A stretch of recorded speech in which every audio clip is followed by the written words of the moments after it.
Assalamualaikum warahmatullahi wabarakatuh. Hai semuanya, perkenalkan saya Winda Abdilasari dari kelas reguler A Stambuk 2022 dari program studi Pendidikan Bahasa dan Sastra Indonesia, jurusan Bahasa dan Sastra Indonesia, Fakultas Bahasa dan Seni Universitas Negeri Medan. Di sini saya akan menjelaskan poin-poin penting dari video yang saya rujuk yang berjudul Think Fast, Talk Smart Communication Technique. Berbicara efektif dalam situasi spontan secara tata bahasa.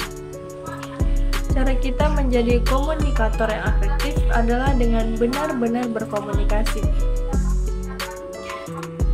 Ketika berbicara di depan umum, terutama ketika berbicara secara spontan, hal-hal kecillah yang membuat perbedaan besar dalam bersikap efektif.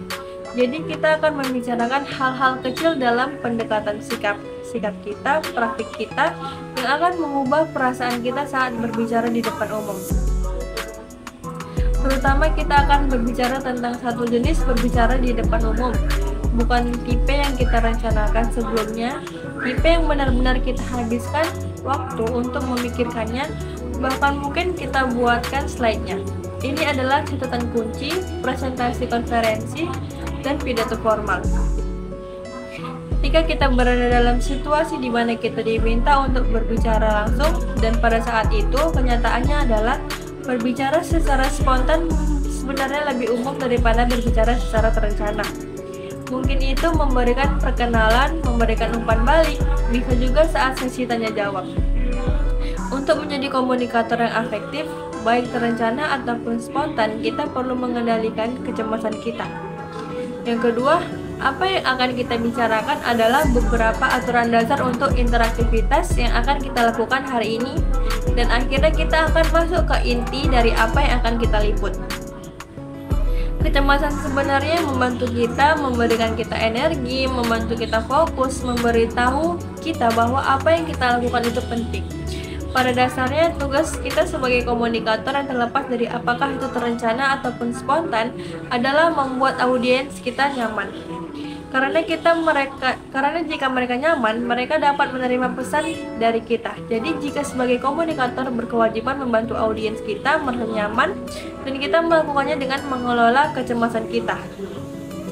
Berikut beberapa teknik yang membantu kita merasa lebih nyaman. Yang pertama yaitu berkaitan dengan kapan kita mulai merasakan gejala dari kecemasan tersebut. Bagi kebanyakan orang, hal ini terjadi pada menit-menit awal sebelum berbicara. Pada situasi ini yang terjadi adalah banyak dari kita mulai merasakan apapun itu. Mungkin perut kita jadi sedikit keroncongan, mungkin kaki mulai gemetaran, mungkin kita mulai berkeringat. Penelitian mengatakan jika kita mulai merasakan gejala kecemasan tersebut, kita hanya menyambut kecemasan kita dengan berkata hai. Ini adalah perasaan gugup. Jadi lain kali kita mulai merasakan tanda-tanda kecemasan tersebut. Tarik nafas dalam-dalam dan katakan ini saya yang merasa cemas. Jadi ketika kita tampil, kita tahu bahwa ada cara yang benar dan cara yang salah dalam melakukannya. Jika kita tidak mencapai nada yang tepat atau garis yang tepat pada waktu yang tidak tepat, di tempat yang tidak tepat, kita telah melakukan kesalahan.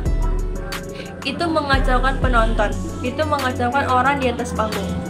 Berikut beberapa hal nyata yang dapat dilakukan. Pertama, mulailah dengan pertanyaan. Pertanyaan pada dasarnya bersifat dialogis, bersifat dua arah. Itu membuat audiens kita terlibat, membuat kita sebagai presenter merasa seolah-olah kita sedang mengobrol. Jadi gunakan pertanyaan. Selain pertanyaan, teknik lain yang dapat berguna untuk membuat kita menjadi komunikatif adalah menggunakan bahasa percakapan. Agar lebih komunikatif, gunakan bahasa percakapan. Jadi sangat mudah bagi kita untuk mengelola kecemasan kita. Kita bisa melakukannya terlebih dahulu dengan menyapa rasa cemas kita. Kita mulai merasakan tanda-tanda tersebut. Kita bisa melakukannya jika kita mengubah situasi menjadi sebuah percakapan, dan kita melakukannya ketika kita berorientasi pada masa kini. Itulah tugas dari banyak alat yang ada untuk membantu kita mengelola kecemasan kita. Bagaimana merasa lebih nyaman berbicara dalam situasi spontan? Yang pertama, kita akan mengidentifikasi 4 langkah yang penting menjadi efektif dalam berbicara dalam situasi spontan. Dalam setiap langkah tersebut, kita akan meminta audiens untuk berpartisipasi dalam suatu kegiatan. Mungkin dengan meminta kita untuk berdiri, meminta kita untuk berbicara dengan orang di sebelah kita, tetapi tidak ada satupun yang menyakitkan. Dan yang terakhir akan menutupnya dengan ungkapan atau improvisasi yang menakjubkan. Ketika kita mengubah kesempatan berbicara spontan menjadi peluang, sebagai sesuatu yang kita ciptakan dan bagikan bersama, tiba-tiba kita menjadi tidak terlalu gugup, tidak terlalu defensif, dan kita bisa mencapai sesuatu yang sangat bagus. Dalam hal ini, hasil yang menyenangkan ini mungkin mengingatkan kita pada pepatah improvisasi yang mungkin paling terkenal. Kita perlu memenuhi tuntutan kebutuhan yang kita hadapi untuk merespon dengan tepat. Namun seringkali kita melompat ke depan. Kita cukup mendengarkan suatu berpikir bahwa kita sudah memahaminya, dan kemudian kita lanjutkan, mulai untuk memikirkannya, apa yang akan kita tanggapin dan kemudian kita tanggapin. Karena pada dasarnya sebagai komunikator, tugas kita adalah melayani audiens kita. Dan jika kita memahami apa yang diminta ataupun yang dibutuhkan oleh audiens kita bisa dapat memenuhi kewajiban itu. Jadi kita tidak perlu memperlambat atau mendengarkannya. Bagaimana mengubah interaksi kita dengan orang yang berinteraksi dengan kita, dan apa yang harus kita lakukan? Fokus dan dengarkan, dan kita tidak bisa berpikir ke depan. Kita harus berada pada saat ini. Ketika kita mendengarkan dan benar-benar memahami apa yang ingin dikatakan orang tersebut, maka kita dapat merespon dengan cara yang lebih baik. Respon yang lebih baik dan tepat sasaran. Hal yang sama juga berlaku ketika berbicara secara spontan atau dalam situasi yang tidak direncanakan. Ada dua struktur yang berguna. Struktur yang pertama yaitu masalah, solusi, dan manfaat. Kita mulai dengan membicarakan apa masalahnya, kemudian berbicara tentang cara menyelesaikannya, dan kemudian kita berbicara tentang manfaat menindaklanjutinya. Sangat persuasif, sangat efektif. Membantu kita sebagai pembicara mengingatnya, membantu audiens mengetahui tujuan kita. Hal yang sama juga berlaku sebagai presenter. Jangan kehilangan audiens kita. Cara kita tetap menjaga audiens tetap pada jalurnya adalah menyediakan struktur. Kita perlu menetapkan ekspektasi dan struktur yang jelas akan melakukan hal tersebut. Masalah, solusi, manfaat adalah struktur luar biasa yang ada di saku belakang kita. Ini adalah sesuatu yang dapat kita gunakan dengan cepat saat berada di saat ini.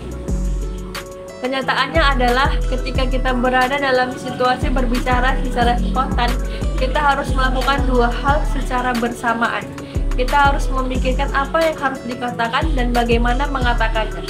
Struktur ini membantu kita dengan memberitahu kita cara mengucapkannya. Pendekatan yang dapat membantu kita dalam situasi berbicara spontan. Hal pertama yang harus kita lakukan adalah mengelola kecemasan kita, karena kita tidak bisa menjadi pembicara yang efektif jika kecemasan kita tidak terkendali. Setelah kita melakukannya, kita perlu mempraktikkan serangkaian 4 langkah saja yang akan membantu kita berbicara secara spontan. Pertama, kita keluar dari cara kita sendiri. Kedua, memberi hadiah. Maksudnya, lihat interaksi kita sebagai peluang, bukan tantangan. Yang ketiga, luangkan waktu untuk mendengarkan. Dan yang terakhir, gunakan struktur kita untuk harus mempraktikkan struktur yang lainnya. Sekian poin-poin penting yang dapat saya ambil dari video yang saya review tersebut. Sekian dari saya. Saya pamit undur diri. Sampai berjumpa di kemudian hari. Assalamualaikum warahmatullahi wabarakatuh.